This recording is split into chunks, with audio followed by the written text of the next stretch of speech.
Today we're going to be talking about 5 things to know if maybe you are terminally ill or maybe have a terminally ill family member or maybe a terminally ill spouse. But these are 5 things that you definitely want to be aware of. This is something that we've done with many of our clients. These are the 5 of the really type of checklist items we'll look at to make sure we're really maximizing things, to make sure that spouse is left in a better position, or making sure we're leaving a lasting legacy to whoever their loved ones is, whoever's going to be the one who is going to inherit their account. So obviously a very unfortunate situation if you find yourself here, but there is a lot of planning strategies to look at to make sure you're not missing anything. And this is something to also be aware, even if you don't have terminal illness, to be prepared for if you predecease your spouse. Some of these strategies you may be able to take advantage of, or maybe you're in bad health and you expect your spouse to live much longer than you, then these are things that you definitely want to make sure are on your radar. So that's what we're going to talk about on today's video.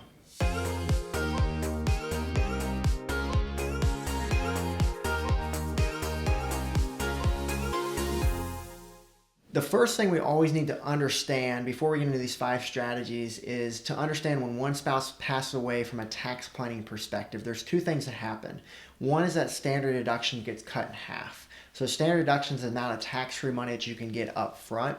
If one spouse passes away, then that gets cut. And so that's one thing we have to be aware of, but also we have to be aware of the tax brackets. So the tax brackets for someone who is married filing jointly is more generous than someone who is single. If you're single, we see that you could be paying nearly double the amount of taxes if you're single versus married filing jointly because of those differences in tax brackets. And so if that's the case, and we know that's to be the case, we need to start planning for these opportunities today. And so one of the strategies that we look at to take advantage of this opportunity is what's called a Roth conversion. And for those who have watched these videos before, you know we talk about this often because it's a really popular strategy right now that a lot of people are taking advantage of. The idea of a Roth conversion is you move your money from tax deferred to tax free. Now, if we do that, we have to pay our taxes now, but that's the consideration, is do we want to pay our taxes now at married filing jointly rates or wait for this spouse to pass away and then pay it at single rates after that? And so that's the thing that we're thinking about here of what we want to do. And so if you see the chart shown on the screen there, you're actually going to see the married filing jointly brackets compared to the single brackets, and that's for this year of 2024. And you'll see that, hey, do we want to pay it at the more generous, the married filing jointly, or do we want to wait until we're single? And so that chart will be a good one there if you want to pause it to see where you sit and how it's going to impact you. And then also you're going to see that standard deduction difference too that I just mentioned too. So the name of the game is to pay the taxes at the least possible rate. Maybe doing that now before these rates go away could be something to take advantage of. And the other thing to keep in mind is, again, terminal ill. We don't have a lot of time here. Understand that if your spouse passes in January, let's say that they pass away in January of 2025, you'll have married filing joints for that entire year of 2025. But if they pass away in December, they're going to be left with single tax brackets for all of 2025. So it's also important to understand how that works too as you're planning during this circumstance. The second thing that we obviously want to plan for is the non-qualified type investment. So these are going to be more of your brokerage account. Maybe it's titled as a joint registered account or a single registered account or maybe a trust account.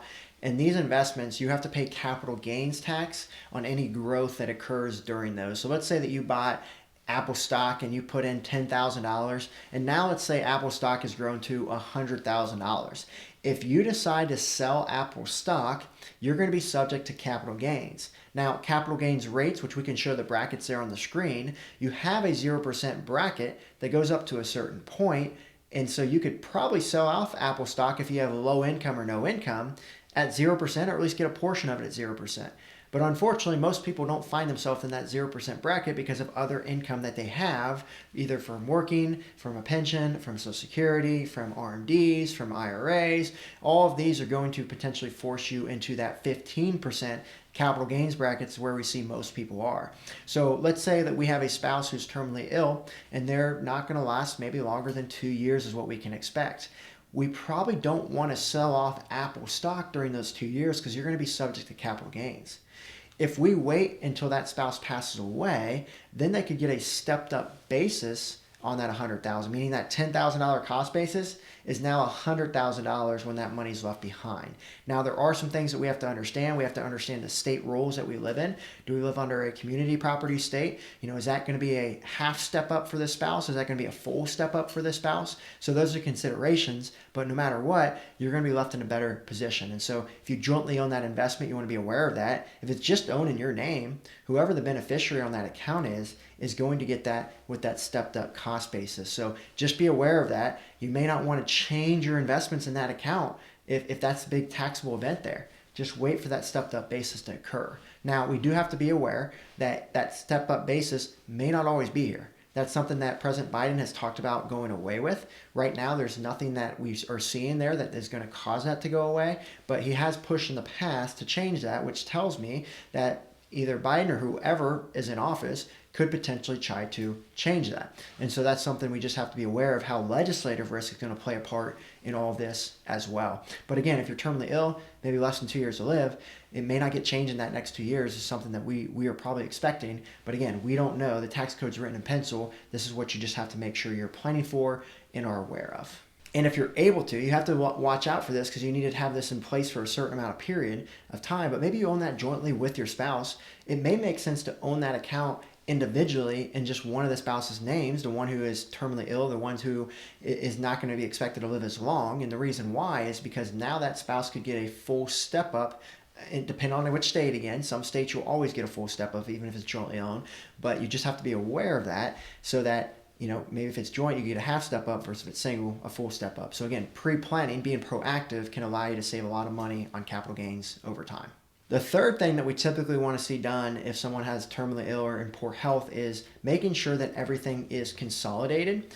When that spouse passes, you no longer have them around to make things simpler with some of your transfers and getting to those accounts and getting to that money. Go ahead and get ahead of it. If you have 401ks at 3 different places, or maybe you have IRAs at 2 or 4 different places, consolidate those into one custodian. So a custodian is a place who holds your assets.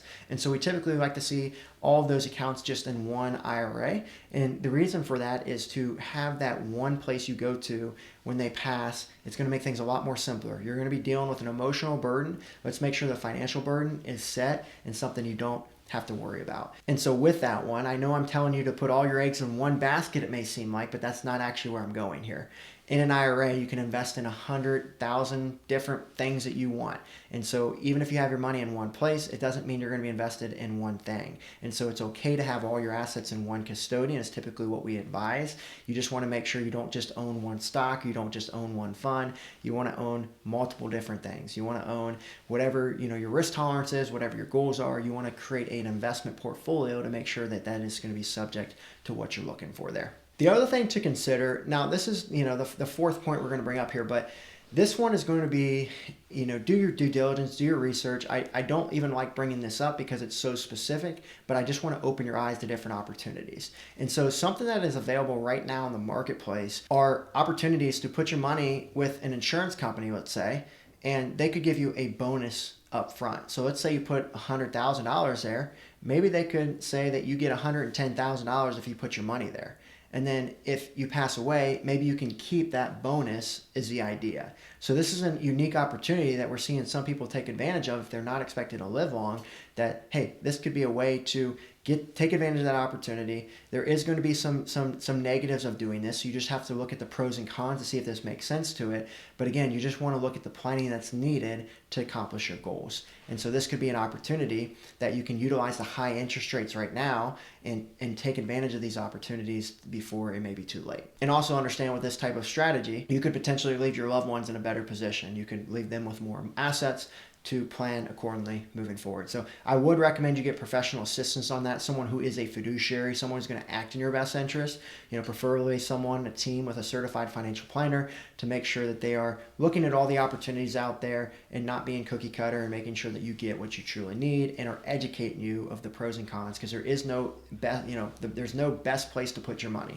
Every place you could put your money has pros and cons, so we just have to be aware of that. The fifth thing that we need to be aware of if our spouse is terminally ill or someone we know is terminally ill is to make sure the beneficiaries are set, to make sure our estate plan is set. And 30% of people die with an estate plan in place. So that leaves 70% of people without that. If we know that things aren't going to go much longer, let's make sure we get all of that buttoned up. We'd recommend you work with an estate planning attorney who specializes in elder law, because again, most people watching these videos are in or near retirement. That's who it's posed for. And so you want to work with that attorney to make sure you get all the right documents in place. You've got a power of attorney in place. You've got a will. You've got potentially a trust, depending on which state you are, depending on your complexities, depending on what you're looking for.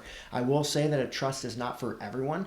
I'd say about half of our clients actually end up getting a trust. So you need to look at the pros and cons of that. But the key is have everything in order. Make sure the beneficiaries are set so we don't have to worry about probate, which could be a 4 to 7% cost, which could also be very timely. And now our loved ones are not getting the money, the assets sooner, and they're going to have to take longer. It's going to be more stress, and it's going to cost more of what you've worked hard for. And so this is something that you want to get ahead of before it's too late. With our firm, we actually have an estate planning attorney that meets all of our clients at our office to ensure they get all of this set as part of our planning. We have a 5-pillar approach, and estate planning is one of those. So again, it's just important to work with a team who's going to be collaborative to make sure you have everything in place. So if you already are working with a financial planner, I'm sure they have an attorney that they work with at their office there, and so you can ensure that you have everything in the right place. But if you haven't done that, then make sure you get ahead of that. And lastly here, to go off that point, I think one of the biggest opportunities you can have in preparing for this type of event is to work with a team, work with a trusted guide who's going to help you make sure you're seeing this through, making sure you're not going to miss anything, to make sure you're taking advantage of all these opportunities that we're seeing, but plus all the others that are out there that are unique to your situation. And so that's something that we'd advise you of. And if you are looking for that type of help, you can schedule a time with our team and we can evaluate your situation and see if we can add help. We really specialize in this type of planning because we do more comprehensive planning, but we also do more advanced planning. And this is obviously considered advanced planning when you deal with someone with terminal cancer, terminal illness, or someone who is in poor health. And so with that being said, I'll share a story about my good old Uncle Chuck, and I'll go ahead and pop up a picture there of my Uncle Chuck. And this guy means the world to me. And so he showed up to a client appreciation event in overalls. And as you can imagine, you wouldn't expect someone to show up to a client appreciation event. I mean, look, I got a suit on. You'd think he'd wear, a suit or something nice, right? But that's not my Uncle Chuck, and that's not what I would have ever expected him to do, because he was my first client when I got into the industry, and he means a lot to me. And if it wasn't for people like Uncle Chuck, then there probably is no party. And so he can wear his overalls if he wants to. He can do whatever he wants, is what I always told him. And so, funny thing about this, that story is his overalls. But unfortunately, he actually had terminal cancer and was diagnosed. When he was diagnosed with that, he had less than 2 years to live. And so this picture was actually taken 6 months before he passed away. And so there's a lesson we can learn from this, though, especially for those who are watching the video, that this is important to. And the lesson to learn is that he did the right things.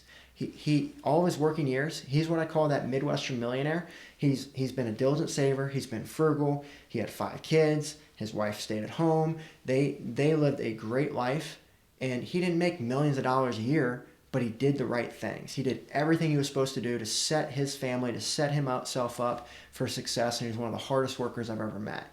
And because of that, and because when he did retire, we had a retirement plan in place, and we made sure that he was making the right decisions as he progressed. And then when he was diagnosed with terminal cancer, we were able to expedite our planning with some of the strategy we talked about today to make sure he wasn't missing anything. And so that's what you want to make sure you're aware of. And so for my Uncle Chuck, I always tell this story because it's a very real story that I think can really relate to a lot of people watching this. And it was December of 2022, and my Uncle Chuck wasn't doing so well. And I had the last conversation that I've had with him at that time. And the conversation went like this. I told him, I said, Uncle Chuck, if you pass away today, you're going to leave your wife with single tax brackets for the entire year of 2023, like I mentioned earlier. And if you pass away in January, just a few more days, you're going to leave your spouse with married filing jointly tax brackets. My aunt's going to have married filing jointly tax brackets for 1 more year. And I told him, I said, look, this is all we need to get this tax plan done.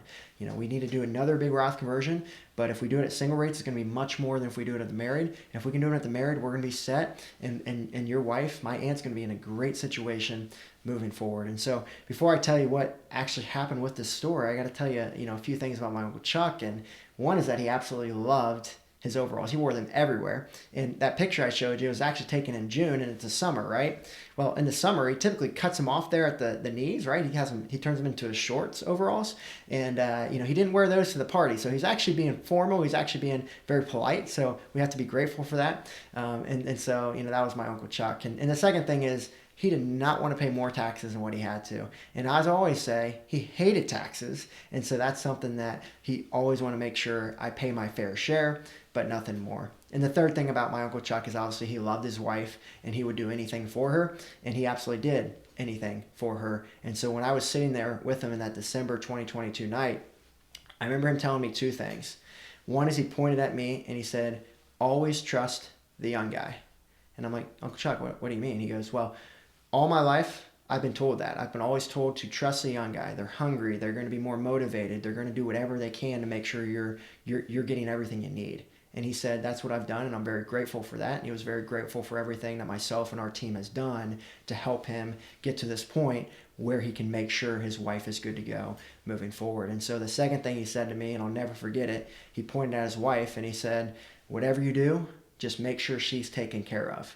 And sure enough, I can tell him, and I'll be able to tell him one day that has absolutely been the case, and that's what we're going to be doing, ongoing. And so, it's a sad story, but the good news is he made it to January and we got the tax plan done for my aunt, and she's going to be in the best place moving forward. And so my whole point of that story is I just hope it motivates you to know that we can't wait on this stuff. We can't procrastinate, and every missed year is a missed opportunity under these circumstances. And so the key is to act now, to not procrastinate, and to get ahead of it, and to think bigger picture. I know this is not something we want to think about at this time, but if we do, we can set up our legacy up for success, set our family up for success moving forward. And again, if you are looking for this type of planning, feel free in the description below to click the link to schedule time with us. There'll be a questionnaire there for you to complete to ensure that we can best serve you there, and we'll schedule a 15-minute call to see how we can help you. So if that's an opportunity you're looking for, you do find yourself to be that Midwestern millionaire, we always say, and you are looking for this type of planning, then I'm sure we can have a conversation to explore further about how I'm able to help you or guide you in a direction to put you in a better spot.